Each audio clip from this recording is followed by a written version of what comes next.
When the prize is Iowa, Republican presidential candidates are not thinking twice about some mudslinging in these final few days of campaigning in that state. Let's get some insight now from our Washington editor, Al Hunt. And Al, the candidates really seem to have daggers out for each other in these last days before Iowa. Is it going to help anyone? Is it going to hurt anyone?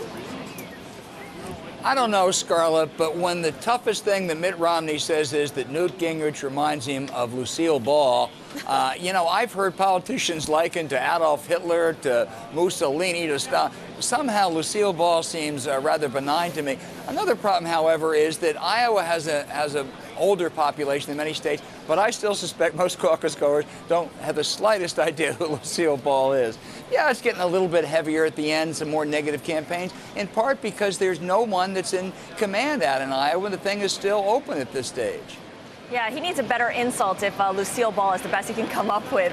I agree, much less the chocolate factory. Yeah, there you go. Mitt Romney, as you know, on a bus tour in Iowa, he's using Chris Christie in his campaign. Does he want to win here, or is he just intent on putting in a good showing? Scarlett, you better believe he not only wants to win here, he thinks he's got a real shot at this. He thinks he's got a real shot for a couple reasons. They believe that Ron Paul has a ceiling. He's not going to get more than 22 or 23% of the vote. Gingrich is slipping, and none of the second-tier candidates are really showing any kind of movement. So therefore, it's there for Mitt Romney to win with, 28, 29% of the vote. That's he got about 25% last time. They think they're going to win Iowa. They won't say that. They're going to lower expectations, but that's why he's out there now, why he's going to come back. Okay, so Romney sees a bit of an opening here. Let's look ahead a little bit, because Perry and Gingrich failed to make it onto the Virginia ballot, and Perry is suing. Apart from the embarrassment, does Virginia really matter in the grand calculus? Well, it depends on what the field looks like by the time they get to March in Virginia.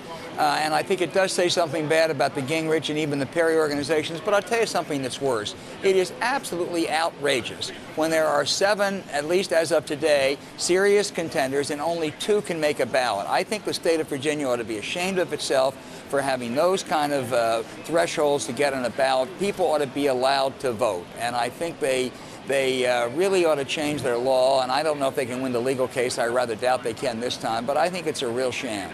Okay, let's also look at Nebraska, because Ben Nelson, as we've been reporting earlier this morning, is retiring. That could potentially be a big blow for Senate Democrats, right? Well, it's a little blow. It's a little blow, Scarlett, in the sense that Nelson was probably about an even bet. And if Bob Kerrey doesn't run, the former senator, if Bob Kerrey runs, he'd be a stronger candidate than Ben Nelson. He probably won't, at which point the Democrats have almost an impossible task. So they've gone from an even bet in Nebraska to a probable loss. Ah, so they have to count on Kerry to come in and save the day, maybe. All right, listen, Al, I want you to stick around. If he will, right. That's a big if.